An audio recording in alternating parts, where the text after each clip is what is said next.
अस्सलाम वालेकुम। Am I audible?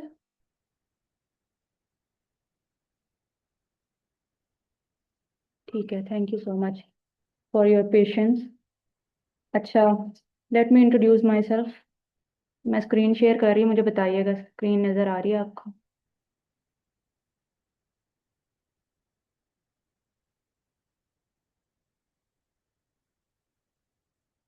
ठीक है। ओके जी। I am Emnoor Bajwa and I am C S S 2022 qualifier and I am also qualified P M S 2023। मेरे 751 marks थे उसके अंदर। और regarding my CSS PMS journey, and apart from that, I had also been given many one paper exam, जिसमें one paper exams में भी मैंने काफ़ी एग्जाम क्वालिफाई किए, पर अनफॉर्चुनेटली मेरा एलोकेशन नहीं हुआ। ठीक है।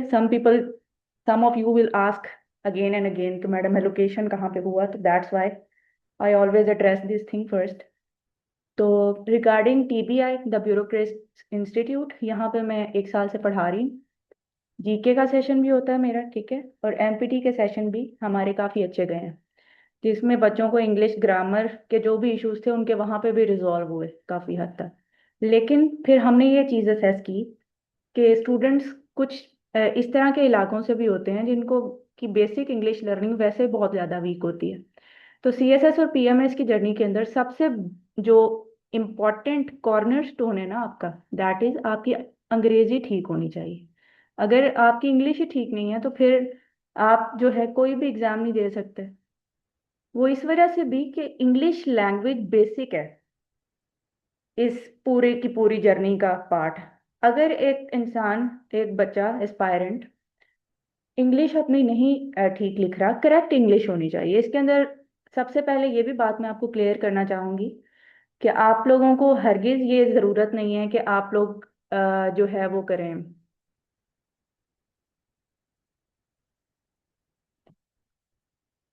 बहुत फैंसी वर्ड्स इस्तेमाल करें अपनी अंग्रेजी के, तो फिर ही आपका सीएसएस होगा। बहुत ज्यादा ये बच्चों के अंदर ना मिसकंसेप्शन होता है। तो ऐसा कुछ नहीं है, इंग्लिश ठीक होनी चाहिए बिल्कुल, ठीक है। ग्रामेटिकल एरर्स जो हैं वो आपका गुनाह है सीएसएस पीएमएस में। अंग्रेजी आसान भी लिख देंगे तो कोई इतना वो नहीं फर्क पड़ेगा, लेकिन गलत लिखेंगे तो बहुत बड़ा फर्क पड़ेगा। तो ये हम लोगों ने कोर्स स्पेसिफिकली बच्चों की इंग्लिश ठीक करने के लिए, ताकि उनको पता चले कि वो मिस्टेक्स असल में कर क्या रहे हैं और उनको ठीक किस तरह से किया जा सकता है। ठीक है। तो मेरा 3 दफा ऐसे क्लियर है इंक्लूडिंग पीएमएस सीएसएस को लेके, और 3 ही दफा मेरा प्रेसी का पेपर भी इंक्लूड है। ठीक है। अच्छा, पहले सबसे मैं आप लोगों को ये चीज़ दिखाना चाहती हूँ कि सीएसएस एग्जामिनर रिपोर्ट जो है उसके अंदर एग्जामिनर ने क्या चीज़ें हाईलाइट की हैं कि स्टूडेंट्स क्यों इतने कम मार्जिन से पास होते हैं। और आपको पता है सबसे मेजर जो पेपर्स हैं जो कि हिट होते हैं सीएसएस पीएमएस में, वो हैं इंग्लिश ऐसे का और इंग्लिश प्रेसी एंड कॉम्पोजिशन का। तो उनके अंदर जो एग्जामिनर ने सबसे बड़े ब्लंडर देखे स्टूडेंट्स के पेपर्स के अंदर, वो उसने एक एग्जामिनर रिपोर्ट की फॉर्म में शाया भी किए। ठीक है। वो वक्तन फवक्तन करते रहते हैं अक्सर ये चीज़ें, लेकिन जो सबसे ज्यादा रिपीटेड चीजें उन्होंने हाईलाइट की हैं ना, वो मैंने भी यहाँ पे हाईलाइट की हैं। तो वो देखें आप लोग। एक तो सबसे मेजर इशू होता है स्टूडेंट्स का कि वो क्रैम्ड चीजें लिखते हैं। यहाँ पे आपका एक और मिसकंसेप्शन क्लियर हो जाना चाहिए कि कोई भी आप मार्केट से बुक लेके जनरल ऐसे पास नहीं कर सकते सीएसएस का, ना ही पीएमएस का। ठीक है। The examiner needs something unique in you. ठीक है। जो आप ऐसे लिख रहे हैं आपसे पहले किसी ने ना लिखा हो। पॉइंट सेम हो सकते हैं लेकिन हर बंदे का लिखने का अंदाज डिफरेंट है। ठीक है। लेकिन ये है कि अब स्टूडेंट्स के अंदर ये भी क्वेश्चन आता है कि हम लोग इस एज स्टेज पे आके, हम ग्रेजुएट्स हैं ऑलरेडी या some people are working somewhere, तो स्टिल इस एज पे आके अब हम क्रिएटिविटी कहाँ से लेके आएंगे? तो क्रिएटिविटी लाने के भी बहुत से तरीके हैं। उसके अंदर होता है कि आप लोग कुछ ऐसी टेक्निक्स इस्तेमाल करें जिससे आपकी क्रिएटिविटी उसके अंदर नजर आए। ठीक है। मैं हमेशा स्टूडेंट से कहती हूँ कि ऐसे का जो पेपर होता है उसके अंदर आप समझे कि it's like a formula. Formula के तहत आप जब उसको सॉल्व करेंगे तो यकीनन उसको पास करेंगे। वो फॉर्मूला क्या है कि आपको उसने बताया कि भाई मुझे आउटलाइन भी चाहिए पेपर के अंदर, ठीक है। तो एक फॉर्मूला का कंपोनेंट हो गया आउटलाइन। सेकंड कंपोनेंट जो है, आप क्या कह सकते हैं कि भाई उसने बताया है कि मुझे पैराग्राफ किस फॉर्म में चाहिए। पहला हो गया इंट्रोडक्टरी पैराग्राफ, ठीक है। फिर आपके आगे उसके बाद बॉडी पैराग्राफ, देन उसके बाद कंक्लूजन पैराग्राफ। तो ये सारी चीजें मिला के आपको बनाते हैं। फिर उसने एक और भी कंपोनेंट इंट्रोडक्शन के अंदर भी बताया हो कि थीसिस स्टेटमेंट भी होनी चाहिए। ये आपके फॉर्मूला बनाते हैं ना। अगर आप इन सारी चीजों को अलग अलग कर लेते हैं तैयार, तो आपका पूरा ऐसे तैयार हो जाएगा, ठीक है। फिर आपको इतनी तो इंग्लिश, उर्दू से इंग्लिश करनी आती है ट्रांसलेशन। हमारे इस सेशन का मकसद होगा कि हम उसको बेहतर करें, ठीक है। आपकी अंग्रेजी ठीक हो, आपको साफ सुथरी अंग्रेजी without any kind of grammatical errors आपको लिखनी है, ठीक है। और उसके लिए सबसे पहला जुज क्या होता है कि आपको इंग्लिश ग्रामर के एरर्स आपको पता हो, आप क्या मिस्टेक कर रहे हैं। जब आपको लिखते हुए पता लगेगा कि मिस्टेक क्या है, तो फिर आपको नेक्स्ट टाइम जब सेकंड टाइम वही चीज रिपीट करेंगे तो फिर उसमें रेपिटेशन नहीं होगी, ठीक है। आप उसको करेक्ट कर लेंगे ऑटोमेटिकली, ठीक है। तो एग्जामिनर ने देखें यहाँ पे लिखा भी हुआ है कि ग्रामेटिकल एरर्स मिस्टेक्स, जिसके अंदर सबसे ज्यादा हाईलाइटेड चीज है सब्जेक्ट वर्ब एग्रीमेंट हुआ, ठीक है। वर्ब टेंस और conjunction of verb, conjugation of verb, ठीक है। इस तरह की मिस्टेक्स भी नजर आती हैं। सेंटेंस के स्ट्रक्चर्स गलत होते हैं, वो भी ग्रामर का ही हिस्सा है। कि सेंटेंस जो आप लिख रहे हैं, अगर स्टूडेंट्स कुछ बहुत लंबे लंबे सेंटेंसेस लिखते हैं, मैं आगे जाके आपको दिखाती हूँ एग्जांपल्स के तौर पे, मैंने काफी स्क्रीनशॉट्स भी लगाए हुए हैं इसी वजह से, ताकि आपको पता चले कि मैं अपने आप से कुछ नहीं बता रही। वाकई स्टूडेंट्स इस तरह की मिस्टेक्स करते हैं पेपर में। अच्छे ऐसे का भी उसने क्राइटेरिया साथ ही साथ बताया आपको कि वेल वर्स्ड होना चाहिए, ठीक है। ये नहीं कि एक लाइन आपने कुछ लिखी, दूसरी लाइन उससे मैच ही नहीं कर रही, ठीक है। सर पैर बिल्कुल अलग हैं। कोहेरेंस होनी चाहिए चीज़ों के अंदर। लिटरेसी, आपके language literacy, expression of choice, appropriate vocabulary इतनी होनी चाहिए एटलीस्ट कि वो अच्छी लगे उसके अंदर लिखी हुई, ठीक है। Obviously you people are graduates, और ग्रेजुएट्स का वो पेपर ले रहे हैं एक। तो लैंग्वेज इतनी भी नहीं कि बिल्कुल ही बच्चों वाली हो, और इतनी हाई फाई भी उसने रिक्वायर्ड नहीं की इन एग्जाम्स में कि आप स्कॉलर ही बन जाए, या जीआरई के वर्ड सिर्फ रट्टे लगाते रहें और आपको उनको ऐड करना आए ना पेपर में, ठीक है। तो ये है। ऐसे के बाद प्रेसी का पेपर जो है सबसे ज्यादा हिट होता है, सीएसएस में भी पीएमएस में भी। तो इसके अंदर जो मिस्टेक्स आपको पता है, English precis composition is basically a paper of grammar. ये पूरा का पूरा पेपर ही आप समझे ग्रामर का, और उसने अंदर से देखना ही ये सब कुछ है। तो वो उधर भी सब्जेक्ट वर्ब एग्रीमेंट का बहुत मसला देखा गया स्टूडेंट्स में, ठीक है। अपनी जो वो लिखते हैं, वो चीजें अपनी टेंडेंसी से भी ज्यादा उनकी नजर आ रही होती हैं वहां, ठीक है। ईडियम्स का यूज भी गलत कर रहे होते हैं, या तो बहुत चीजें ओवर जनरलाइज कर दी जाती हैं, या फिर उनको इतना ज्यादा मॉडिफाई करके हाई फाई बनाने की कोशिश करते हैं बच्चे कि उनका मीनिंग खराब हो जाता है उस सेंटेंस के अंदर। तो ये चीजें जो हैं, ये स्टूडेंट्स जब तक उनको आइडेंटिफाई नहीं करते, तब तक उनको करेक्ट भी नहीं किया जा सकता, ठीक है।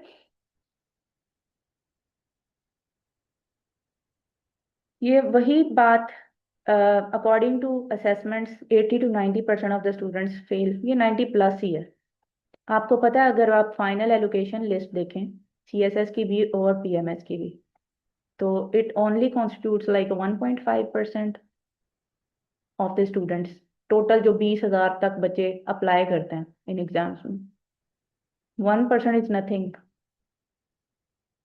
ठीक है। अच्छा, तो इन इसी बेस पे जो कुछ इम्पोर्टेंट चीजें जिनके ऊपर एग्जामिनर ने हाईलाइट की हुई हैं यहाँ पे, वो अलग अलग करके आपको बताऊं, तो ग्रामर के इश्यूज आते हैं काफी ज्यादा। सब्जेक्ट वर्ब एग्रीमेंट जिस तरह हो गया, टेंसेस हो गए, स्पेलिंग मिस्टेक्स भी गुनाह है, ठीक है। ये आप लोग अभी जो बिल्कुल जीरो से स्टार्ट कर रहे हैं ना, स्पेशली वो चीज ये लिख लें, ग्रामर और स्पेलिंग मिस्टेक्स ये ब्लंडर है, गुनाह है सीएसएस पीएमएस में, ठीक है। इसके अलावा आपकी अंग्रेजी जो है वो थोड़ी मॉडरेट लेवल की हो, वो चल जाएगी, लेकिन ये चीजें नहीं चलेंगी। तो सबसे बेसिक लेवल पे अगर किसी ने स्टार्ट करना है, तो अपनी इंग्लिश पहले ठीक करें, ताकि आप आगे जाके जो भी चीज लिखें, 12 पेपर आपने लिखने हैं और सारे लिख के करने हैं। तो उसके सामने वही चीज आएगी जो लिखी हुई होगी। उसको नहीं पता कि बेशक आप बोलने में कितने फ्लुएंट हैं इंग्लिश में, उसके सामने वो चीज आएगी जो आपने लिखी हुई है। ठीक है, and he doesn't know you. तो आपने वही एक्सप्रेशन ठीक करना है जो कि उसके सामने जाएगा। सेंटेंस स्ट्रक्चर बहुत वीक होते हैं, स्टूडेंट्स टूटे फूटे सेंटेंसेस की फॉर्म में लिखते हैं चीजें। और कभी कभी सेंटेंस को इतना ज्यादा मॉडिफाई कर देते हैं स्टूडेंट्स कि उसके बिल्कुल भी समझ नहीं आती कि बच्चा कहना क्या चाह रहा है एग्जैक्टली। ठीक है, यहाँ पे मैं आपको आगे दिखाती भी हूँ एग्जांपल्स के तौर पे। थर्ड इंपॉर्टेंट चीज इज कोहेरेंस एंड एक्सप्रेशन में। बच्चे अक्सर आपने सुना हुआ होगा बहुत से मेंटोर्स वगैरह से भी कि जब हम ऐसे लिखते हैं तो उसके अंदर एक पैराग्राफ से दूसरे पैराग्राफ में जब आपने ट्रांजिशन करनी है पैराग्राफ की तो आप उसके दरमियान कनेक्टर्स लगाते हैं। ठीक है, लेकिन जो उस करेक्ट जिसको कनेक्टर्स लगाने आते होंगे वही लगाएगा ना। मैंने कनेक्टर्स की वजह से लोगों के पूरे पूरे एसेस फेल होते हुए देखे हैं, क्योंकि वो टू मच कनेक्टर्स इस्तेमाल कर रहे हैं, उनको कोई पता नहीं कि हम कर क्या रहे हैं एग्जैक्टली। हर एक चीज एक मॉडरेशन में इस्तेमाल करनी है और पता हो आपको कि आप इस्तेमाल कहाँ पे कर रहे हैं और क्यों कर रहे हैं, उसका लॉजिकल सीक्वेंस कोई बनना चाहिए। कनेक्टर्स के बगैर भी फ्लो आता है ऐसे में, जरूरी नहीं कि आपने कनेक्टर्स ही इस्तेमाल करनी है, लेकिन उसका करेक्ट इस्तेमाल आना चाहिए। ठीक है, देन फ्रेजेस उर्दू से कुछ बच्चों के कुछ आइडियाज आ रहे होते हैं ब्रेन में, वो उर्दू से उसको इंग्लिश में जब ट्रांसलेट करते हैं तो उसकी अंग्रेजी खराब कर देते हैं बिल्कुल। ठीक है, वो ऐसा ही लग रहा होता है, word to word literal meaning लिखा हुआ है, इंग्लिश में उसका सही ग्रामर नहीं बन रही। तो वो चीजें भी आपको करेक्ट करनी है अपनी। देन इज इनअप्रोप्रिएट वोकेबलरी का इस्तेमाल। मैंने बताया कि बच्चे, अभी हम लोग इस सेशन के अंदर वोकेबलरी भी आपको करवाएंगे साथ साथ, मैं आप लोगों को असाइन किया करूंगी फिर टेस्ट होंगे उसके। ठीक है, लेकिन वोकेबलरी यूज करने का जो है तरीका दैट इज डिफरेंट फ्रॉम उसको मेमोराइज करना। जब तक आप उसको याद करके लिखना नहीं सीखेंगे कि हमने इनकॉर्पोरेट किस तरह करना है किसी भी सेंटेंस में या पैराग्राफ में, ये बैठ भी रहा है यहाँ पे या नहीं, बिल्कुल मैं बेतुकी चीज लिख रहा हूँ, तो फिर वो चीज बिल्कुल आपका पूरा sentence structure as well as पूरा पैराग्राफ का भी जो मीनिंग है उसको चेंज कर सकता है।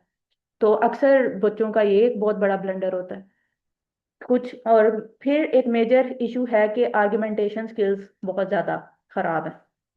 ठीक है, ये तो आपकी फिर ऑब्वियसली जब जो लोग आपको करवाएंगे दूसरी चीजें एसेज वगैरह, तो वो आर्गुमेंटेशन आप लोग को करना सिखाएंगे, लेकिन हमारा यहाँ पे बेसिक मकसद है आपके सेंटेंस के स्ट्रक्चर को, पैराग्राफ के स्ट्रक्चर को, ग्रामर को और ओवरऑल आर्टिकुलेशन को ठीक करना, ताकि आप एक अच्छी और करेक्ट इंग्लिश लिखना सीखें।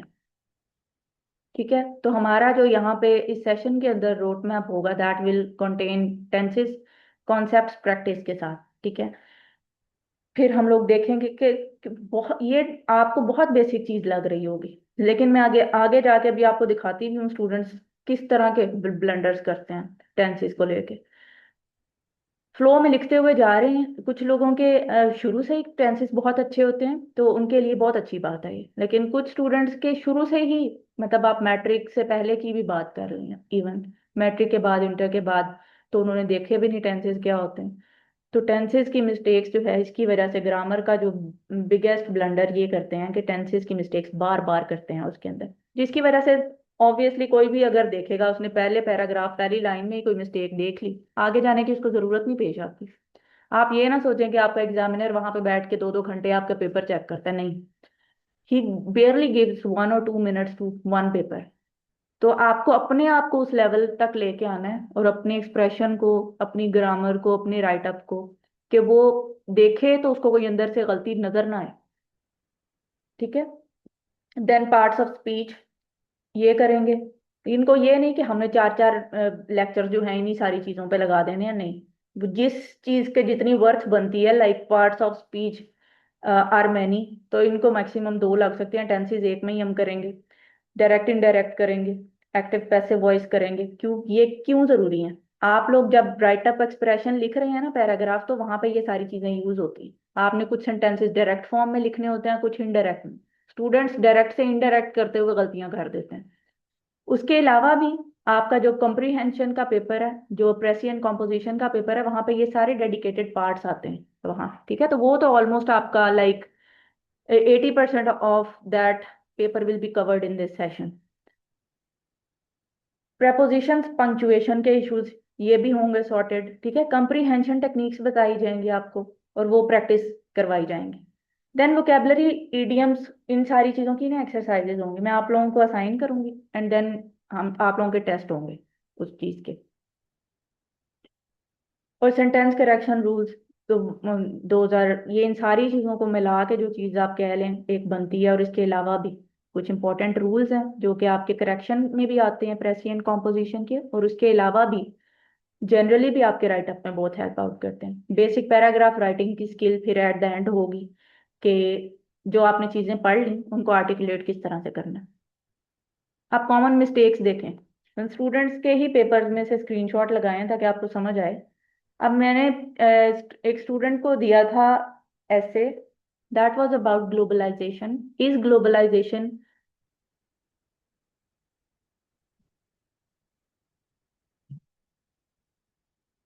इन रिट्रीट और नॉट, ठीक है। अब इस तरह के क्वेश्चन के अंदर आपने एक स्टांस लेना होता है, और खास तौर पे जहां पे लिखा हुआ हो। तो अब इसकी जो आपको पता है, आप जब ऐसे को ब्रेक डाउन करते हैं तो आपने आउटलाइन के भी मेजर हेडर्स बनाने होते हैं, ठीक है।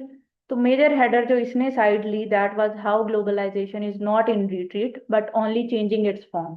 तो वो कहना चाह रहा है कि ग्लोबलाइजेशन जो है वो खत्म नहीं हो रही, रुक नहीं गई, ये अपनी फॉर्म्स जस्ट चेंज कर रही है। तो उसने पहला सेंटेंस लिखा है, technological changes are accelerating the cognitive task by increasing demands for highly skilled workers. अब आप लोग मुझे बताएं इस पूरे सेंटेंस के अंदर आप क्या समझ आ रही है?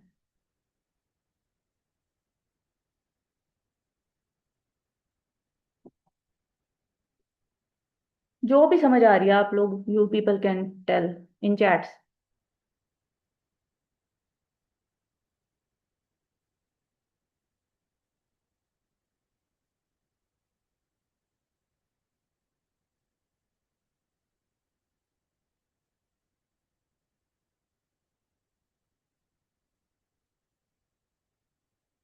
हाँ जी, इनकोहेरेंट है एक तो पैराग्राफ सेंटेंस, दूसरा इस सेंटेंस के अंदर आपको समझ नहीं आ रही एग्जैक्टली वो बंदा कहना क्या चाह रहा है।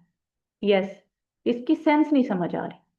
तो आपने जब भी एक सेंटेंस लिखना है तो उसकी सेंस कंप्लीट क्लियर समझ आनी चाहिए। ये नहीं कि एग्जामिनर को 3 दफा वो चीज पढ़नी पड़े और फिर जाके उसको समझ आए। अब यहाँ पे क्या क्या मिस्टेक्स हाईलाइट हो रही हैं कि बच्चे ने अपनी तरफ से हायर वोकेबलरी भी लिखने की कोशिश की है जो कि इतनी भी हायर नहीं है, लेकिन स्टिल उसको एग्जैक्टली यूज किस तरह से करना है वो नहीं आया करना, ठीक है।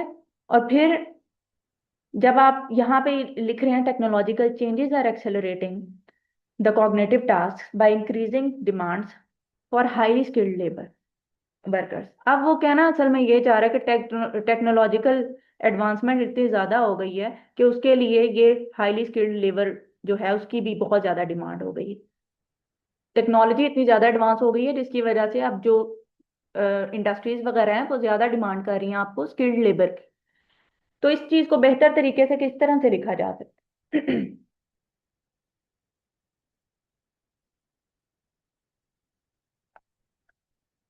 अच्छा, हम लिखते हैं यहाँ पे,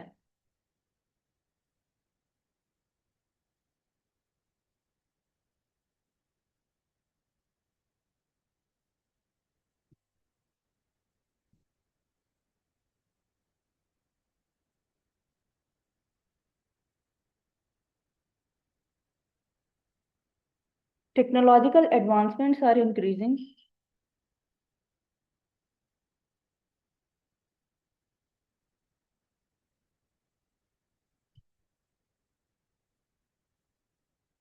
the complexity of cognitive task.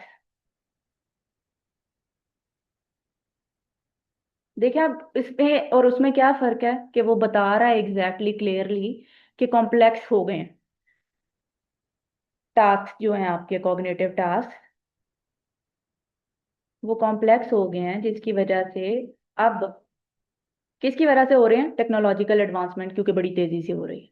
वो टास्क अब बहुत ज्यादा कॉम्प्लेक्स हो गए हैं जिसकी वजह से human beings are not much able to do those task. तो अब उन्हें क्या चाहिए? देयर बाय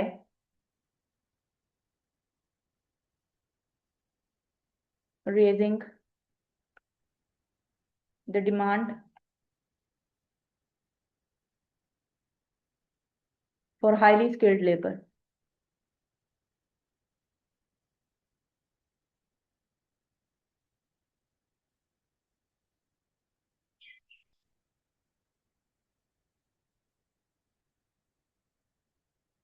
ठीक है। तो यहाँ पे हम लोगों ने क्या क्या चीज चेंज की है, हमने उसको क्लियरली बताया है कि मसला क्या है, कॉम्प्लेक्स हो गए हैं, क्योंकि इस वजह से कॉग्निटिव टास्क क्योंकि कॉम्प्लेक्स हो गए हैं टेक्नोलॉजी की बहुत तेजी से एडवांसमेंट की वजह से। इस वजह से हमारी लेबर, स्किल्ड लेबर की जो डिमांड है वो भी रेज हो गई। तो अब ये सेंटेंस एक क्लियर सेंटेंस है। ठीक है। वो डिबेट बात की है कि आपने इसको कंसाइज कितना करना है या क्या करना है। पहले नंबर पे तो सेंटेंस करेक्ट लिखे ना, जो लिख रहे हैं आप। ठीक है। तो वही चीज मैंने फिर यहाँ पे हाईलाइट भी की है उसकी, कि आपका आइडियाज भी क्लियर नहीं है, और फिर आपका सेंटेंस स्ट्रक्चर जो है वो इनकरेक्ट है। क्यों? जिसकी वजह से उसकी सेंस ही नहीं बन रही, it is not apprehendable that much. Second भी देखें, इसी का मैंने उठाया फिर उसके बाद भी। इसने नेक्स्ट पॉइंट एक लिखा, global value chains is reducing the costs of renewable energy technologies by increasing progress towards net zero emissions। अब इसमें क्या इशू?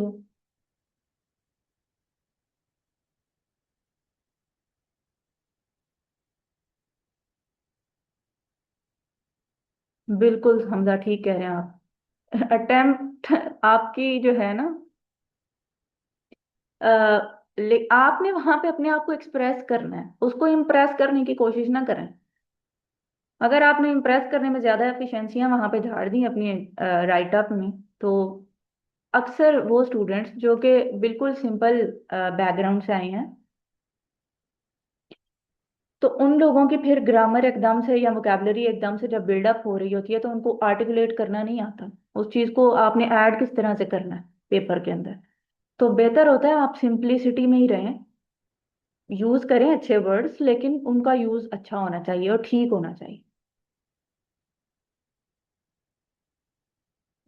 देखें, एक तो यहाँ पे सबसे बड़ी ग्रामर मिस्टेक्स पहले तीन वर्ड्स के बाद ही आ जाती है। उसने ग्लोबल वैल्यू चेन्स की बात की है, और साथ ही वो कह रही है इज, चेन्स इज प्लूरल।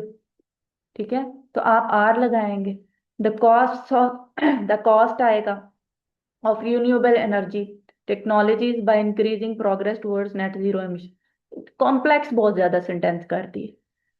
कहना क्या चाह रहा है? ठीक है, आप आगे एग्जांपल देके, China, India, Germany, US participate in solar panel production, कहना ये चाह रहा है कि अब जो दुनिया है वो ज्यादा रिन्यूएबल एनर्जी की तरफ जा रही है। ठीक है। और ये भी एक फॉर्म है ग्लोबलाइजेशन। ग्लोबलाइजेशन पहले आपको इंडस्ट्रियलाइजेशन की तरफ लेके गई, और इंडस्ट्रीज जब बहुत ज्यादा बन गई फिर आपको पता चला कि इन्वायरमेंटल पोल्यूशन बहुत ज्यादा हो रही है उसकी वजह से। इन्वायरमेंटल पोल्यूशन का मसला आ गया, तो अब दोबारा से उन्होंने क्या किया, अल्टरनेट तलाश करने शुरू किए। तो ग्लोबलाइजेशन तो उधर ही है। ग्लोबलाइजेशन का क्या मतलब होता है कि आप जो तरक्की कर रही है दुनिया, आसान अल्फाज में बता रही हूँ, जो तरक्की कर रही है दुनिया वो सिर्फ एक जगह तक महदूद नहीं रहती, वो पूरी दुनिया में फैलती रहती है। ठीक है। It can be in the form of labour, people, in the form of technology, industries, scientific evolution, cultural evolution, कुछ भी। ठीक है। प्रोग्रेस ओवरऑल कह सकते हैं आप। तो वो तो हो रही है स्टिल, जस्ट उन्होंने अपनी फॉर्म चेंज कर ली कि पहले हम non renewable energy sources use कर रहे थे और अब रीन्यूएबल एनर्जी स्टोर। तो हम इसको बेहतर अंदाज में किस तरह से लिख सकते हैं? ज्यादा अच्छा बेहतर तरीका होता है एक सेंटेंस को आप जनरलाइज्ड फॉर्म में लिखें, रादर देन बहुत ज्यादा अगर प्रिसाइज करके किसी एक पॉइंट को हाईलाइट करने की कोशिश करेंगे ना, तो फिर इस तरह से एम्बिगुअस सेंटेंस बनते हैं। तो उसको देखें, लिख सकते हैं, investment is shifting toward services, technology and green sector while staying connected globally। ठीक है। तो ये एक बिल्कुल आसान, सिंपल है।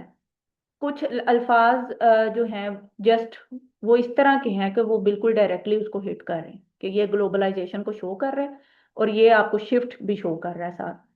समझ आई?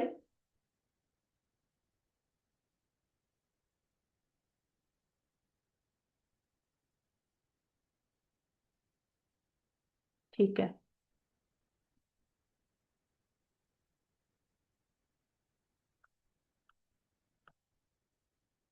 अच्छा ये देखें, अक्सर ऐसा होता है कि आपने कोई भी ऐसे लिखना है या कोई पैराग्राफ, ऐसे का खास तौर पे मैंने यहाँ पे मद्देनजर उसी चीज को रखा था कि आपको बताया जाता है कि आपने ऐसे को स्टार्ट करना है जरा ड्रामेटिक वे में।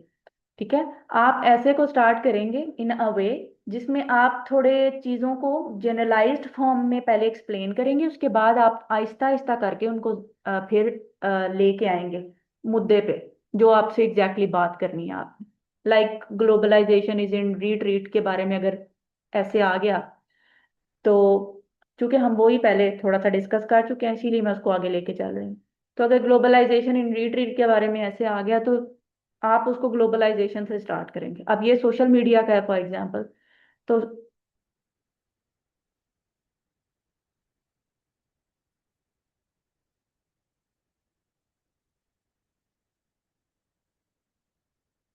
अच्छा, ऐसे का topic is social media.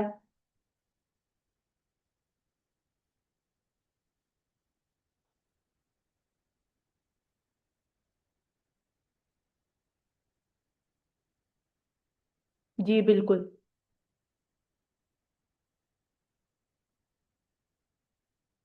Amines और harbinger of social and political change.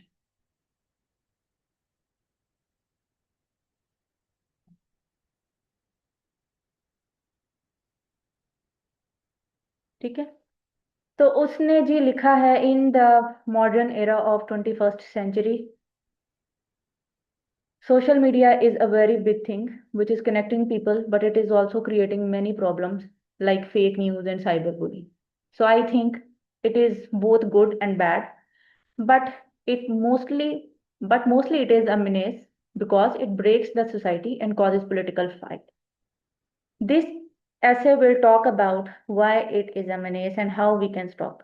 Now, अब स्टूडेंट्स ने यहाँ पे हाईलाइट भी किए हैं इश्यूज, दोज आर वैलिड। ठीक है। कि इनफॉर्मल राइटिंग है, जी बिल्कुल। आप इनफॉर्मल राइटिंग को आपने किस तरह से किया, बिल्कुल इश्तिहाद ने भी ठीक बताया। पर्सनल प्रोनाउन, आई फर्स्ट पर्सन प्रोनाउन के अंदर आप कोई भी चीज नहीं लिख सकते, ना ऐसे में ना प्रेसी में। ठीक है। आपने किसी भी सीएसएस के पेपर में अपने आप को इन्वॉल्व नहीं करना। ठीक है। आपको पता ही नहीं कि आपका क्या लिंक है इस पेपर से। आपने दूसरों के लिहाज से ही लिखना जो भी लिखना। ठीक है, ये बात हमेशा याद रखिएगा। बहुत से स्टूडेंट्स जो बेसिक से स्टार्ट करते हैं ये बहुत बड़ा ब्लंडर कर देते हैं। I is nothing in C S S P M S. Third person pronoun लिखिएगा, दे, वी। ठीक है। They sorry. अच्छा, तो इसके अंदर और क्या क्या इश्यूज नजर आ रहे हैं इन, आप देखें मैं आपको थोड़ा और ब्रेक डाउन करके बताती हूँ। In the modern era of 21st century, एक तो मॉडर्न इरा भी कह रहा है साथ में 21st century भी कह रहा है। इसको आप बोलते हैं जब आप दो चीजों को, सेम चीजों को इकट्ठे लगा दें। दैट मेक्स योर सेंटेंस और that phrase a redundant one.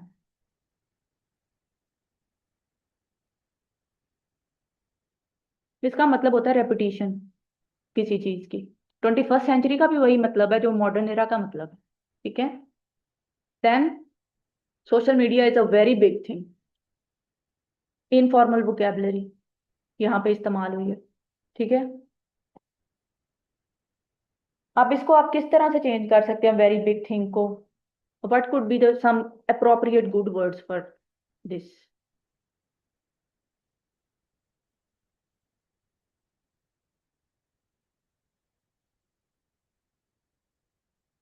जी मैं बुक सजेस्ट करूंगी एंड पे।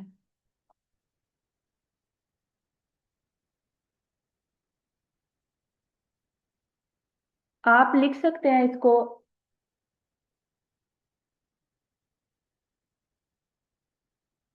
बिग बिग थिंग या big problem something like that को आप लिख सकते हैं in the form of detrimental impacts किसी चीज के।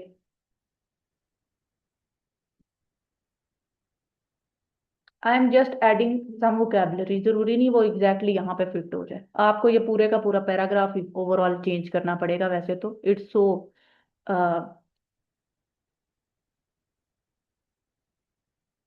ठीक है, डेट्रीमेंटल इम्पैक्ट हो गया। उसके अलावा भी इस तरह के और भी वर्ड्स होते हैं जो कि आप, हाँ जी बिल्कुल, ये it will be more appropriate. imperative role, very good. Yes, unprecedented and undeniable tool, good.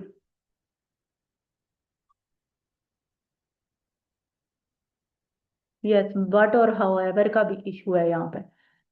आप देखें, एक तो पूरा सेंटेंस ना, पहले एक नजर दौड़ाएं, पूरा एक ही सेंटेंस है। ठीक है, यहाँ पे ये लिखने का मकसद था, कभी कभी हो जाता है इस तरह कि आपको शायद दो तीन सेंटेंसेस को एक जगह मर्ज करना पड़ जाए। और it usually happens at the start of your ऐसे, जब आप इंट्रोड्यूस करा रहे हैं उसको। तो फिर वहां पे right use of comma, semicolons, this is very necessary. ठीक है, नेक्स्ट यहाँ पे क्या और नजर आ रहा है, एक होता है चीज run on sentences,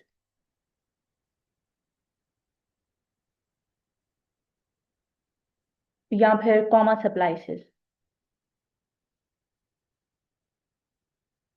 run on sentences का मतलब होता है कोई इतना कॉम्प्लेक्स सेंटेंस हो कि आप इतना एक्सेसिवली लॉन्ग हो जाए वो सेंटेंस कि आपको इन इम्प्रॉपरली उसके अंदर आपने कॉमास का यूज किया होगा। ठीक है, आप लोगों ने एक चीज सुनी हुई होगी कि क्योंकि हम लोग ये एक जनरल सेशन रख रहे हैं, तो मैं आपको मोटी मोटी चीजें यहाँ पे बताऊंगी। Independent clause and dependent clause.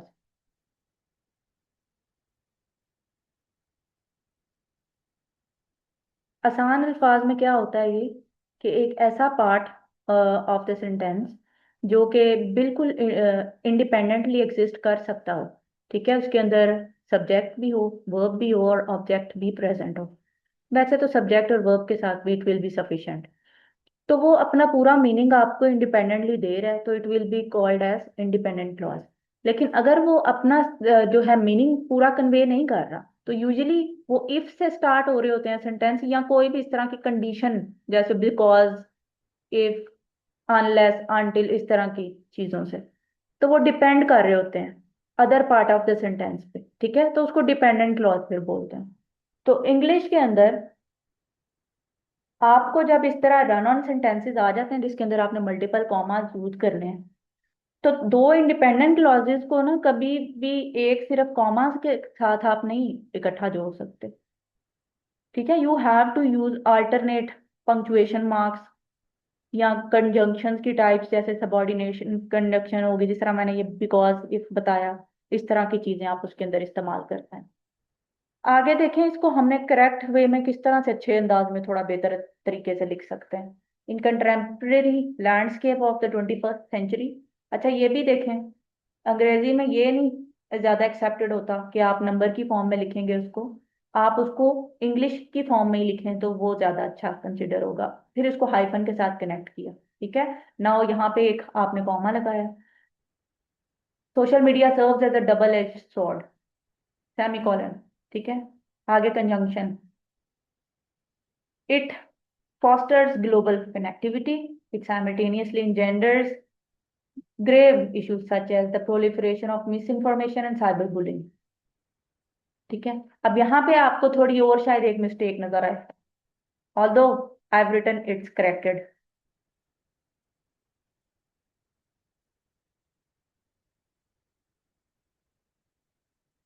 हाँ जी बिल्कुल आयशा, ठीक कहा आपने। देखें यहाँ पे, while it fosters global connectivity,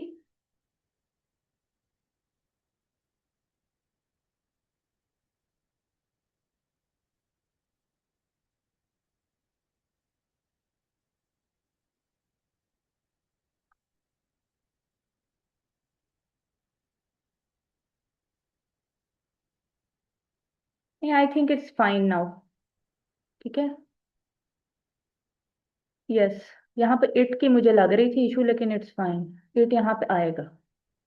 Although it facilitates digital integration, it has increasingly become a menace that fragments the social fabric and exacerbates political polarization। अब ये वो अल्फाज हैं जो पूरे के पूरे सीएसएस में आपको आने ही चाहिए। ठीक है, इतनी वोकेबलरी आपकी जनरेट हो जाएगी by the end of year. Vocabulary का ये मकसद नहीं है कि आपने बिल्कुल ही उठा के वोकेबलरी एक ही दिन में याद कर लेनी है।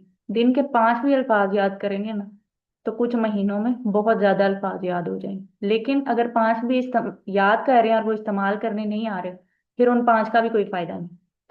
ठीक है, क्योंकि अक्सर अगर पैसी कॉम्पोजिशन के पेपर में भी आप देखें तो कि 10 उधर सिनोनिम्स आते हैं और 10 ही एंटोनिम्स आते हैं। याद कर लें आप दोनों, वहां पे वो सेंटेंस की फॉर्म में देते हैं अक्सर। या फिर आपने उन्हीं अल्फाज को ऐसे के अंदर इस्तेमाल करना है और वो आपने नहीं सीखा, तो फिर उनका फायदा नहीं। ठीक है? मैं हरगिज इस चीज के वो हक में नहीं हूँ कि बहुत ज्यादा अल्फाज फैंसी फैंसी यूज याद कर लें लेकिन बाद में यूज भी ना करने हैं, और मोस्टली यूज होते भी नहीं। ठीक है, तो हम उतनी ही वोकेबलरी करने की कोशिश करेंगे जो कि हमें डाइजेस्टेबल भी हो, और जो कि हम लोग डिफरेंट जगहों पे इस्तेमाल भी कर सकें। ये नहीं कि बिल्कुल अंधाधुंध अल्फाज हो रहे हैं याद, लेकिन कुछ उनका फायदा हो नहीं रहा। ये देखें, जो मैं आपको सब्जेक्ट वर्ड एग्रीमेंट के बारे में बता रही थी, ये एक बच्चे की प्रेसी थी। Envy a barrier to human. उसने लिखा है, envy is the most unfortunate trait of human nature affecting people who are always unhappy. They do not appreciate the blessings they possess, not those possessed by others. If possible, he tries to deprive others of advantages he wishes for himself. अब ये देखें, अगर आप वहां पे लिख रहे हैं, दे से स्टार्ट कर रहे हैं, आगे आप ही लिख रहे हैं, तो इसका कोई लॉजिक बनती है? अगर आप या आपने एक ही किस्म का वहां पे जो है थ्रू आउट इस्तेमाल करना है प्रोनाउन। ऐसा नहीं होता कि आप दे एक जगह इस्तेमाल कर रहे हैं, ही एक जगह इस्तेमाल कर रहे हैं। हाँ, अगर कोई वाकई में कुछ इस तरह की बन रही हो सेंस, तो फिर तो ठीक है, लेकिन जहाँ पे आप एडजस्टमेंट कर सकते हैं और ओवरऑल एक ही इस्तेमाल हो सकता है, तो वहां पे एक ही लेके चलें। ठीक है, नेक्स्ट, नीचे देखें। इस तरह का एक सेंटेंस लिखा हुआ था, that was very informal, real life is not as straightforward as that. ठीक है, ये एज दैट वाला जो लिखा हुआ है एंड पे, दिस इज इनफॉर्मल थिंग। इस तरह बहुत सी चीजें जो हैं स्टूडेंट्स लिखते हैं अपने पेपर्स के अंदर विच आर ब्लंडर्स। एस और ई एस की भी इवन मिस्टेक्स, मैं सोशल वर्क पढ़ा रही थी पीएमएस का। अब बच्चों ने एस और ई एस की भी मिस्टेक्स की हुई थी। अब इतनी कॉमन मिस्टेक्स पे आपको वैसे ही, आप खुद सोचें, कॉम्पिटेटिव एग्जाम के लिए आप जा रहे हैं और आपको एस और ई एस नहीं लगाना है, हाउ वुड दैट सफाइस? तो क्या आप याद रखने की ट्रिक भी बताएं? याद इसी तरह से आप करेंगे कि आपने जो भी चीज आज अगर 5 अल्फाज याद की है ना, तो नेक्स्ट डे आपने वो रिवाइज करने हैं। ठीक है, और नेक्स्ट 2 ऐड कर लें, 5 कर लें, जितने आपसे हो सकते हैं। तो इस तरह से मोस्टली होता था हमारे, हम भी जब करते थे तैयार, कि उन चीज़ों को जब रिवाइज बार बार करते हैं तो आपके लेटेंट मेमोरी में वो चीज़ें फिक्स हो जाती हैं। तो जब आप विद डेज वो चीज़ें बार बार रिवाइज करते जाएंगे, तो फिर जब 7th डे 8th डे पे वही चीज़ आप 7th डे पे भी दोबारा रिवाइज कर रहे हैं, तो आपको कितना को टाइम लगेगा उसको याद करने में? जस्ट एक नज़र ही मारनी है उन पे। तो इस तरह होता है, revision is the key here, उसके अलावा नहीं है पॉसिबल।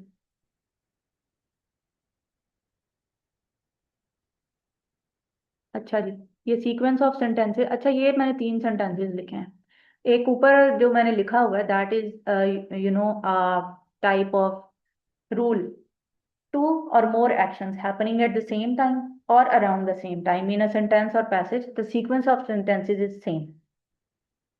इसका आसान अल्फाज में ये मतलब है कि अगर आप कोई भी सेंटेंस बना रहे हैं, उसके अंदर जो भी आप टेंस इस्तेमाल करेंगे, शुरू से लेकर एंड तक वही टेंस रहेगा। ठीक है, यूजुअली जनरली ऐसे ही होता है, लेकिन एक्सेप्शंस होती हैं, लेकिन जनरली इसको ऐसे ही कंसिडर किया जाता है। एक्सेप्शंस क्या है वो हम करेंगे क्लासेस में इंशाल्लाह। अब देखें इनमें से कौन सा आपको ठीक लग रहा है sentence.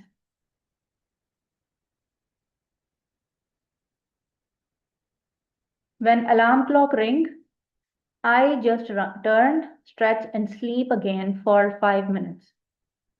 Whenever the alarm ring, I turn around, stretch myself, and fall for another 5 minutes sleep. Whenever alarm clock rings, I turn, stretch, and fall over for another 5 minutes for last sleep.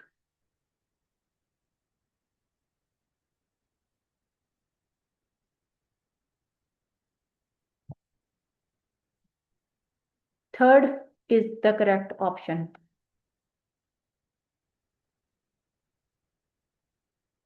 अब देखें इसमें third क्यों है right.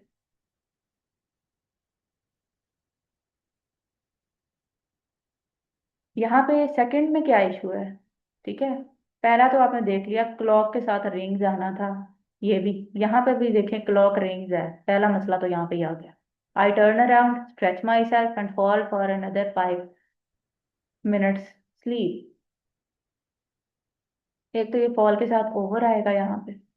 ठीक है, आप इसके साथ एक्स्ट्रा स्ट्रेस दे रहे हैं यहाँ पे जिसकी जरूरत भी नहीं है। If you can write a sentence without complexifying it, तो फिर आप उसको आसान सिंपल अल्फाज में ही लिखें। बहुत ज्यादा क्रिटिकल करने की चीजें नहीं जरूरत है। ठीक है, रिंग्स, आई टर्न, क्योंकि आई के साथ एस ई एस नहीं लगता। ठीक है, स्ट्रेच भी इसी वजह से है, फॉल भी इसी वजह से है। अब देखें ये सारी चीजें क्लीन आ रही हैं वर्ब्स यहाँ पे, और सेम है। कोई ये नहीं पहली फॉर्म में है, सेकंड फॉर्म में है, थर्ड फॉर्म में, ऐसा नहीं है, तीनों सेम फॉर्म में है, प्रेजेंट। ठीक है, और वो किस चीज ने डिसाइड किया जो पहला ही आपने चीज लिखी थी, रिंग्स।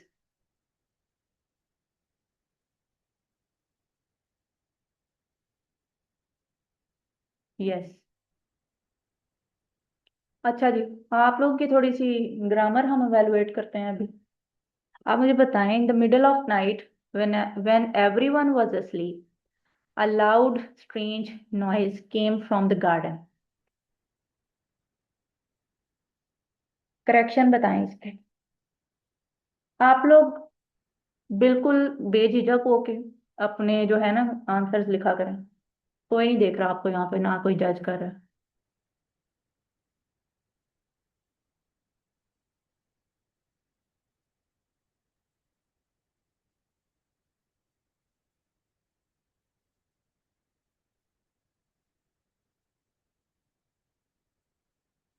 फिर मैं आपको साथ साथ बताती जाऊंगी कि यहाँ पे ये मिस्टेक जो हम कर रहे हैं highlight, why is that so.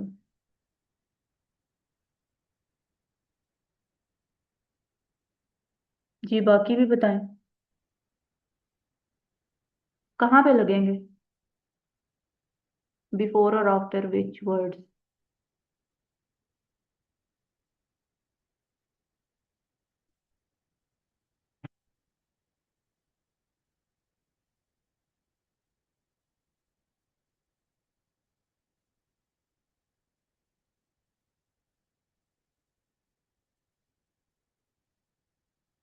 Very good Ayesha.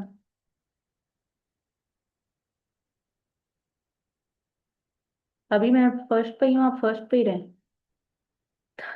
ठीक है, फिर जब हम नेक्स्ट पे जाएंगे तो आप नेक्स्ट का बताइए।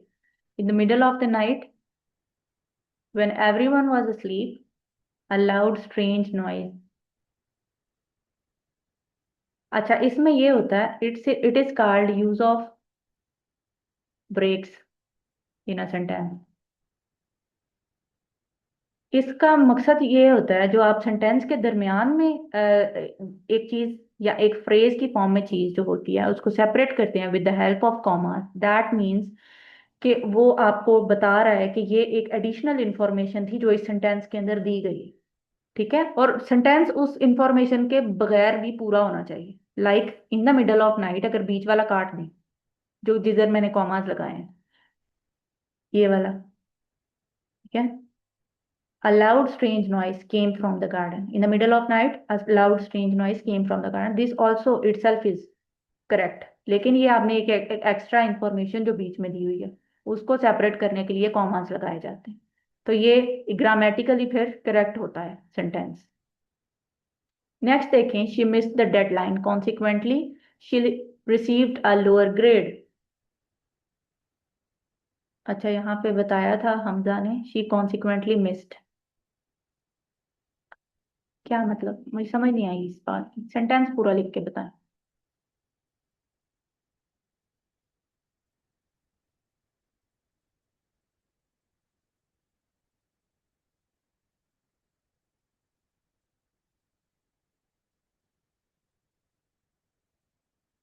आयशा, आपने ठीक बताया है, थोड़ी सी मिस्टेक हो गई है आपसे।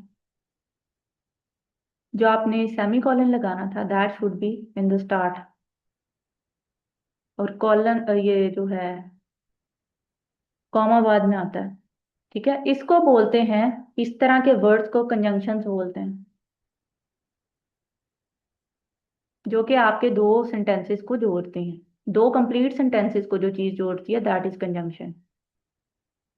ठीक है। तो ये कंजंक्शन जो है, ये इस टाइप ऑफ सेंटेंस को जो हमने किया है ना, correction, that is known as conjunctive adverbs. इनको, ये वर्ड्स को बोलते हैं कंजंक्टिव एडवर्ब्स। कंजंक्टिव एडवर्ब्स को from the rest of the sentence separate किया जाता है with the help of semicolon in their start, और कॉमा उनके बाद आता है। ठीक है। तो ये एक पेट वो रूल है इंग्लिश में। करेक्शन के रूल्स में भी ये बार बार पूछी जाती है चीज। थर्ड में देखें, hardly he had reached the station when the train left.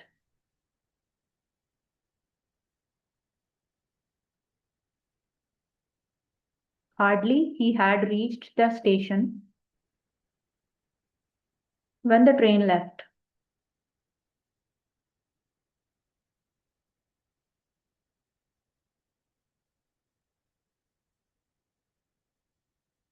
Yes, good. क्या बोलते हैं इस चीज को? सेंटेंस होता है हार्डली हैड ही।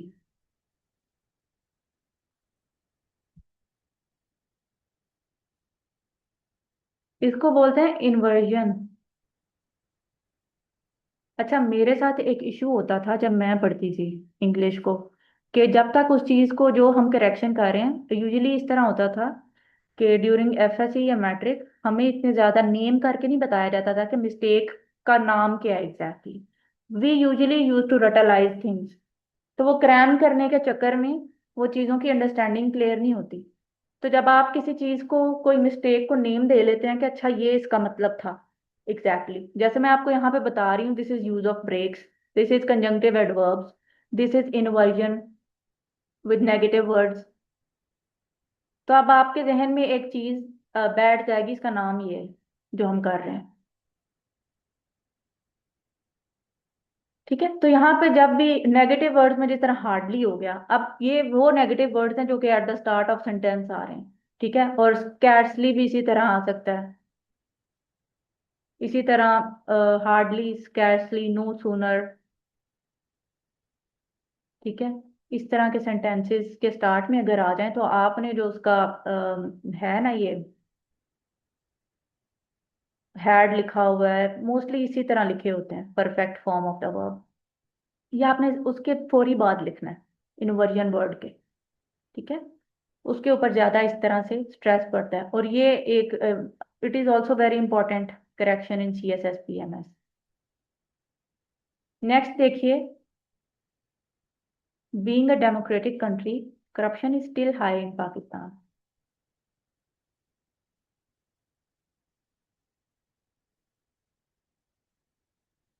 इसको थोड़ा ज्यादा मॉडिफाई करना पड़ेगा आपको।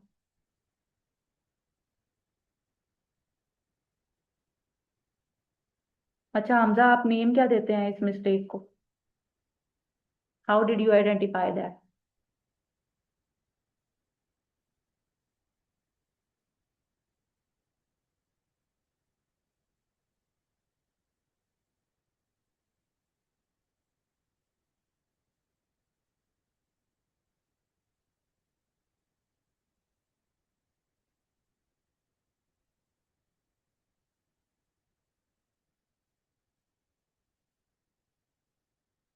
अच्छा, अब इस तरह का जो है ना चीज, इसको बोलते हैं डैंगलिंग मॉडिफायर या मिसप्लेस मॉडिफायर। मतलब उसका क्या होता है डैंगलिंग मॉडिफायर का, कि जो भी आप डिस्क्रिप्शन दे रहे हैं eight the start of the sentence, वो किसी, जिस चीज को असल में आपने वो रेफर कर रही है ना, वो डिस्क्रिप्शन, वो उसके फौरी बाद नहीं लिखी गई, तो फिर आप कहेंगे ये सेंटेंस जो है ना, ये डैंगलिंग है, ये हमें गलत इंफॉर्मेशन दे रहा है किसी चीज की। तो इसको, सेंटेंस को किस तरह ठीक किया जा सकता है, जब आप उस चीज को उसके साथ लिखेंगे, डिस्पाइट बीइंग, करेक्ट किया जा सकता है इसको, डिस्पाइट बीइंग डेमोक्रेटिक कंट्री,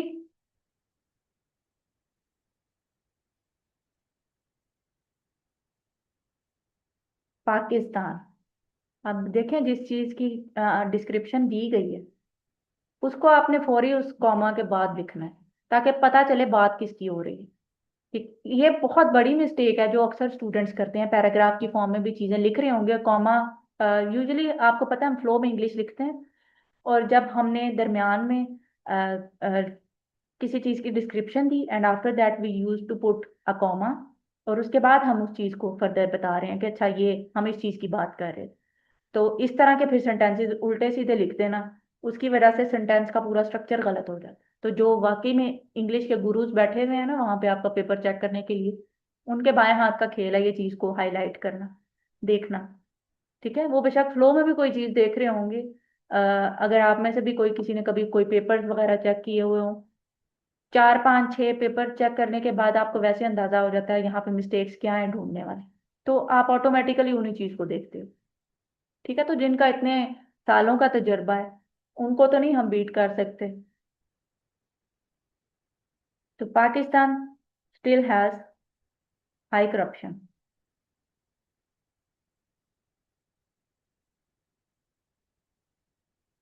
ठीक है, now it make sense.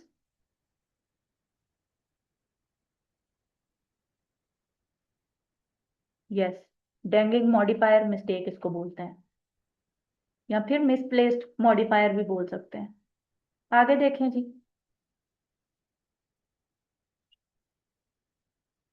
Facing inflation, the purchasing power has been reduced of people. इसका भी मसला सेम ही है, इसको किस तरह ठीक करेंगे?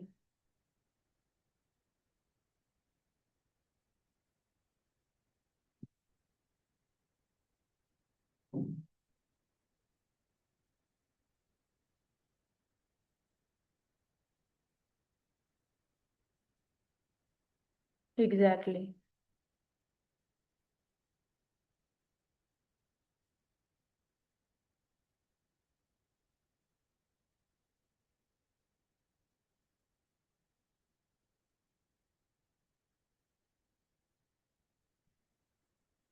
अच्छा, इसको क्लियर करें।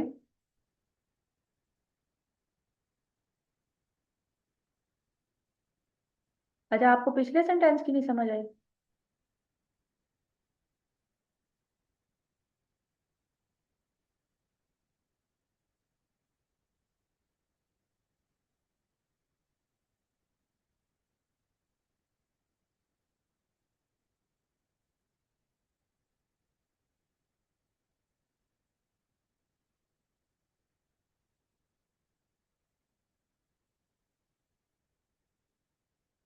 बाकी लोग भी पार्टिसिपेशन शो कर सकते हैं, it's fine.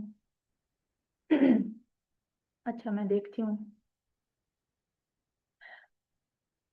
Pakistan being a democratic, corruption still high. देखें, पूरे सेंटेंस को जो है वो नहीं करना आपने। ठीक है, उसको बिल्कुल ही चेंज कर दें, जब भी आपकी करेक्शन भी आएगी ना, तो आपने उसको सेंटेंस की प्लेसमेंट को कम से कम छेड़ना है। जो जहां पे उसने अगर dependent clause in the start of the sentence लिखा हुआ है, तो आप उसको वहां पे ही रखेंगे, उसकी प्लेसमेंट नहीं चेंज करनी। ठीक है, विद इन अ सेंटेंस चीजों को इधर उधर किया जा सकता है, लेकिन डिपेंडेंट इंडिपेंडेंट की प्लेसमेंट सेम ही रहेगी। Is it clear?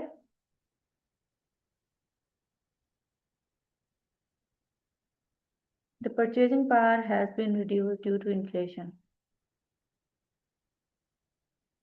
ठीक है आयशा, लेकिन अगर हम जो उसने ब्रेक डाउन किया हुआ है जिस तरह सेंटेंस को डिपेंडेंट और इंडिपेंडेंट क्लॉज में, तो आप उसी सीक्वेंस में चीज को करके दिखाएं।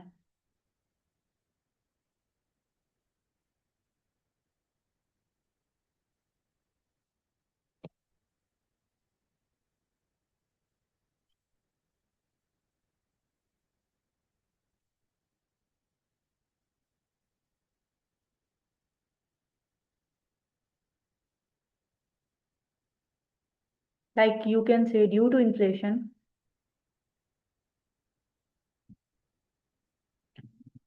यहाँ पे किसकी बात हो रही है? लोगों की बात हो रही है तो पीपल ही पहले आएगा।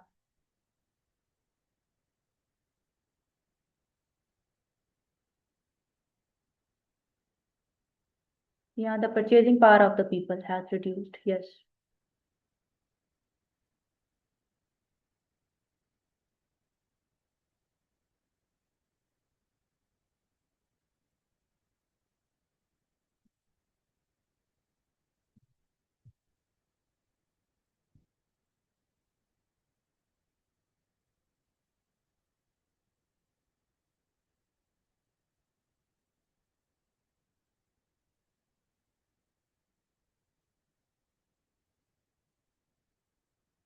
सेंटेंस का स्ट्रक्चर यहाँ पे गलत था।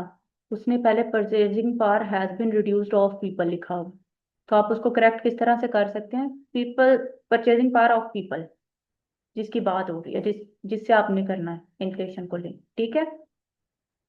नेक्स्ट सेंटेंस करें।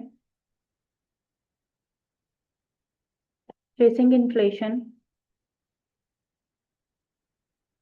हाँ, फेसिंग इन्फ्लेशन भी आ सकता है, that is be fine.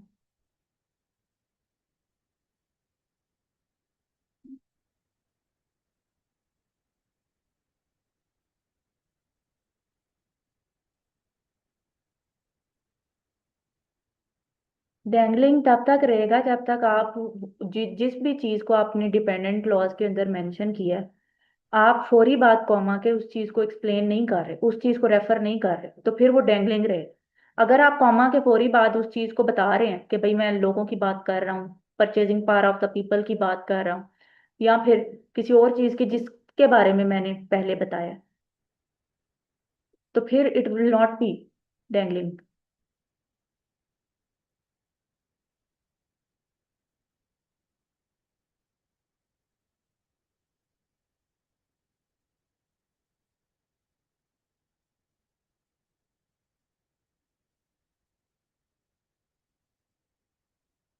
Yes. जी, आयशा ने भी ठीक बताया, हमजा ने भी ठीक बताया, दोनों तरीके से मॉडिफाई हो सकता है। The list of items are on the table हो सकता है, या the list of item is on the table हो सकता है। ठीक है, आगे।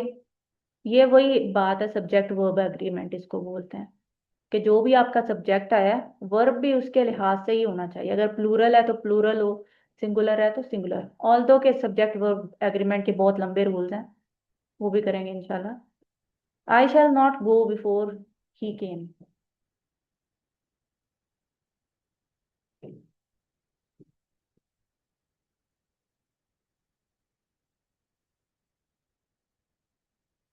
Yes, comes before he comes. Grammatical issue. If you are focused, you achieve your goal. अब ये कंडीशनल सेंटेंसेस होते हैं इफ वाले, और आपको पता है इसमें इंडिपेंडेंट और डिपेंडेंट क्लॉज का भी होता है। मैंने आपको पहले भी अभी थोड़ी देर पहले बताया कि इफ से या फिर किसी भी रीजन कोई बता रहे हो किसी चीज की, तो उस पार्ट ऑफ द सेंटेंस को आप कहते हैं कि ये अभी डिपेंड कर रहा है किसी और चीज पे, तो वो डिपेंडेंट क्लॉज है। If you are focused, comma, you achieve your goal. आप ये बताएं कि यहाँ पे ये ठीक लिखा हुआ है, इसमें जो फॉर्म ऑफ द वर्ब है, if you are focused you will achieve your goal, yes. ठीक है, you will achieve your goal. ये आपका कौन सा कंडीशनल है?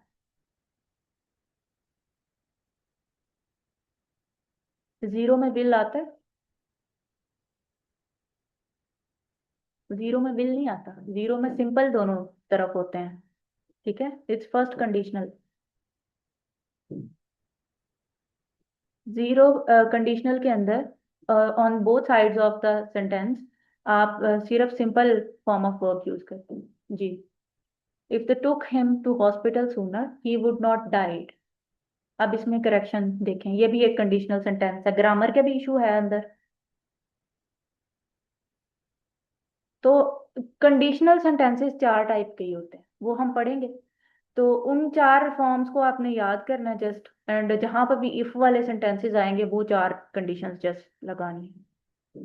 तो आपको, ताकि आपको पता चले कि हमने अगर eight the start of sentence कोई एक किस्म को यूज किया तो बाद में हमने कौन सी किस्म को यूज करना है। If they took him to hospital sooner, he would not died. If they had, yes, if they had taken.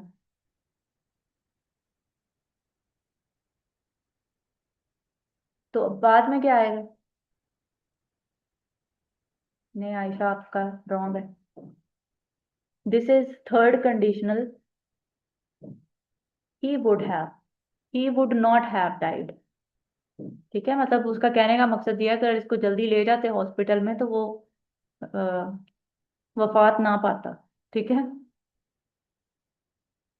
अगर आप थर्ड कंडीशनल में ये होता है कि अगर आप dependent side of the sentence के अंदर हैड लगा रहे हैं with third form of the verb, हाँ जी बच जाता है।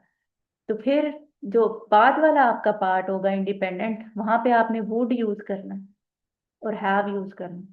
ठीक, it's like a formula. English में भी बहुत से चीजें मैं कहती हूँ मैथ्स की तरह फॉर्मूला की तरह याद होती हैं, जिस तरह मैंने आपको ऐसे का बताया। नेक्स्ट देखिए, unless my result is not declared I can not apply.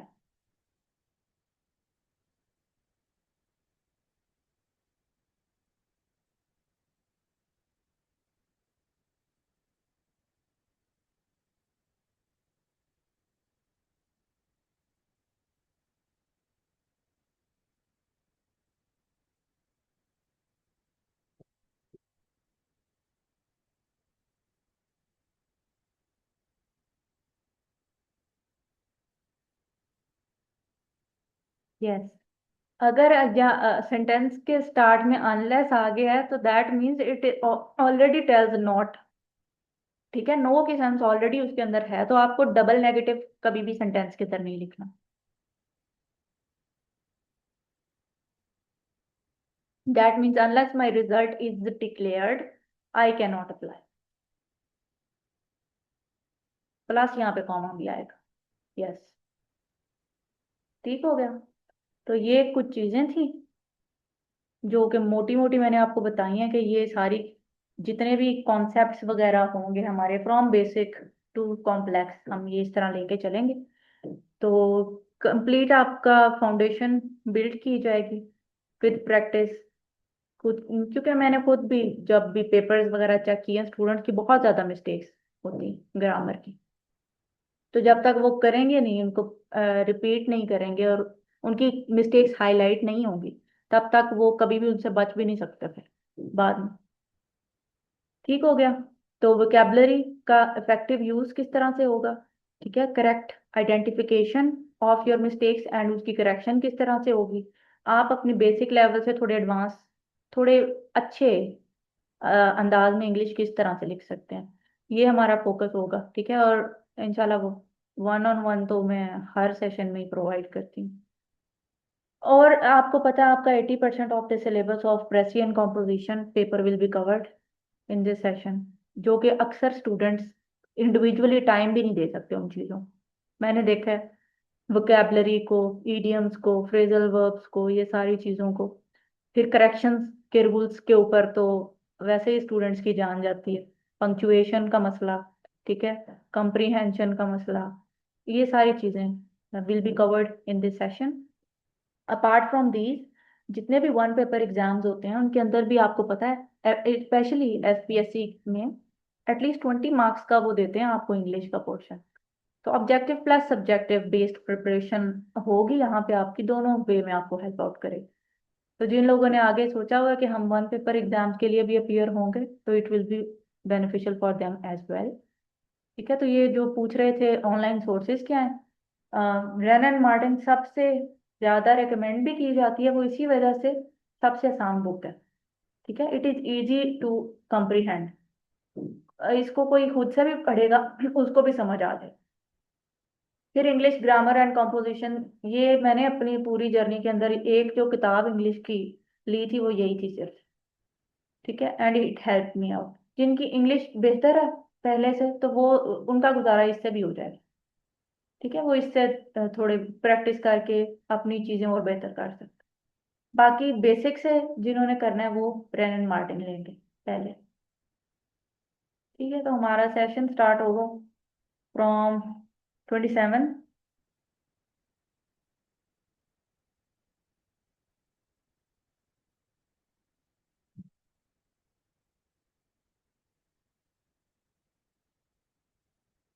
जी पूछें, क्या पूछना है जी। आप लोग क्वेश्चंस कर सकते हैं अब।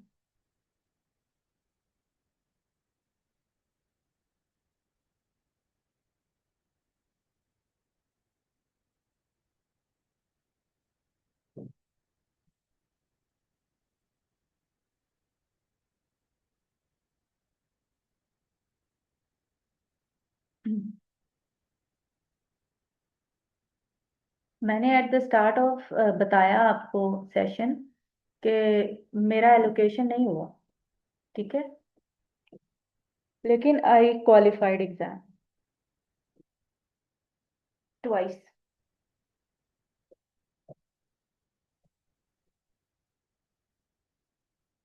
क्यों नहीं हुआ? मेरिट होता है ना। आपको पता है कोटा सिस्टम है एक तो।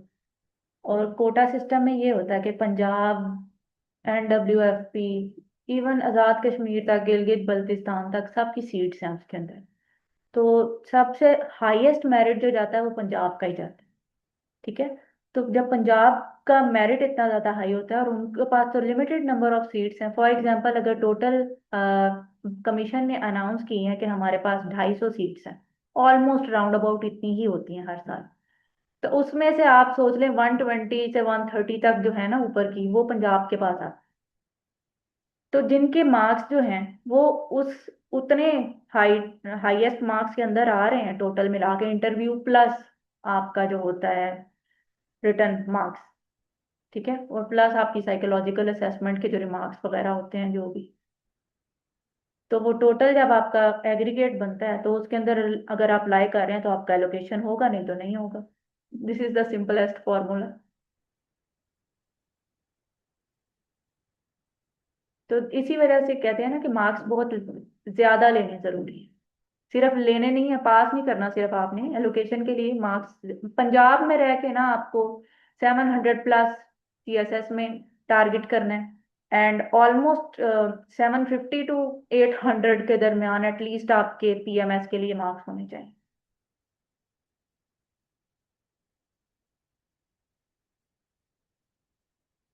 जी। आपने अभी स्टार्ट की है preparation?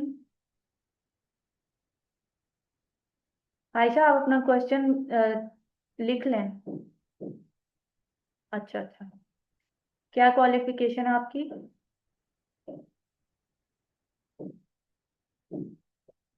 BS English. That's why you are answering correctly.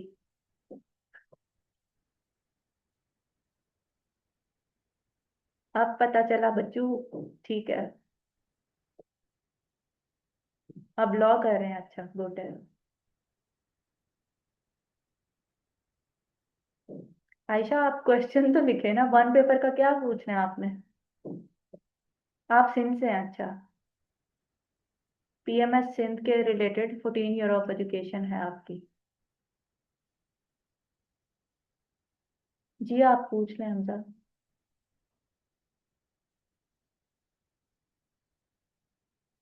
14 year of education जो है, दैट इक्वल्स ग्रेजुएशन।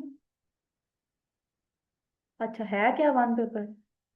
देखें, जितने भी आपकी सीट्स आती है ना FPSC में, या फिर आपके सिंध पब्लिक सर्विस कमीशन में आएंगी सीट्स, ठीक है, उनका एक ही एग्जाम मोस्टली लिया जाता है, उसको वन पेपर बोलते हैं। वो मोस्टली होता है GK based, general knowledge based. Different domains होती हैं उसके अंदर। ठीक है, उसकी भी डेडिकेटेड तैयारी होती है, जिस तरह FIA की भी रिसेंट पोस्ट अनाउंस हुई हैं। और वो भी 14 ईयर आपकी एजुकेशन है, उसमें आप कर सकती हैं अप्लाई FPSC में।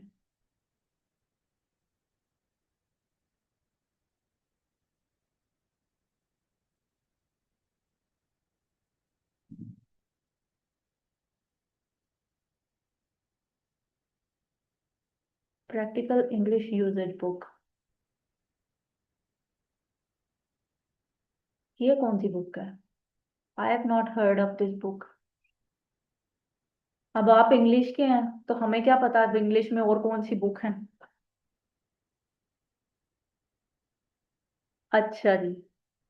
Intellectual peoples. Ma'am Raymond Murphy अच्छी है या फिर रैनन मार्टिन?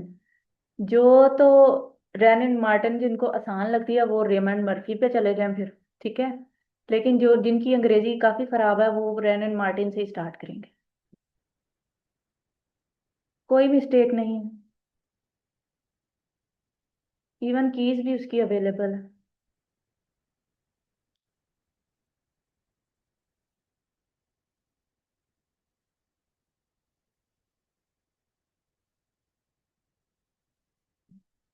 ठीक हो गया। बाकी कौन, दो तीन लोग और भी हैं। आप लोगों के कोई सवाल नहीं है? मुस्तफा, एडीएफ सीट्स एक्सपेक्टेड सून। एफआईए में अभी जो है वो 15वें स्केल तक की जॉब्स अनाउंस हुई हैं, लेकिन अकॉर्डिंग टू आवर सोर्सेज, ठीक है, जिनसे हम लोगों ने पूछा है, ही इज सेइंग कि इस साल के अंदर एडीएफआईए की सीट्स अनाउंस होंगी। ठीक है, requisition is in process.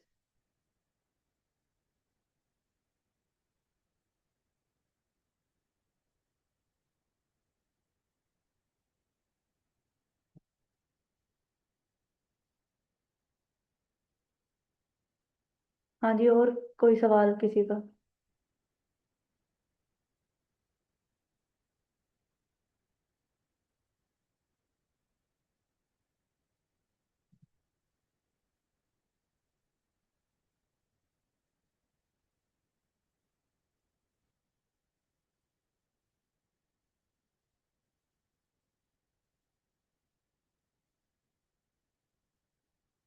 Monday to Wednesday.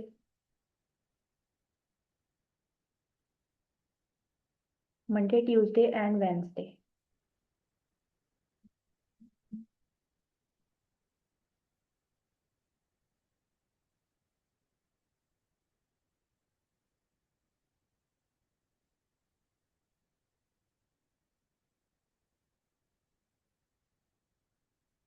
ठीक है जी, ओके फिर, thank you so much for joining.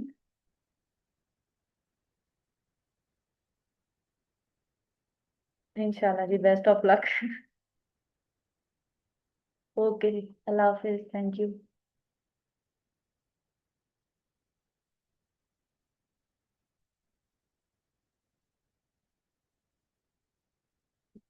Thank you Ayesha.